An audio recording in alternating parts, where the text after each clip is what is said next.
In this video, we will discuss changing the foot control type on a CP5i control pad. Begin by pressing the Options menu button. Then enter the Settings menu.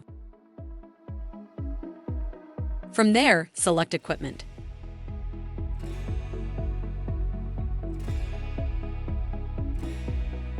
Next, select Delivery.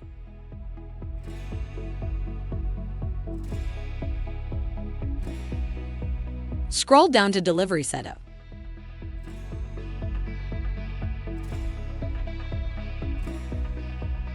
Then select Foot Control Type. Here you can program whether you have a lever or a disc-style foot control.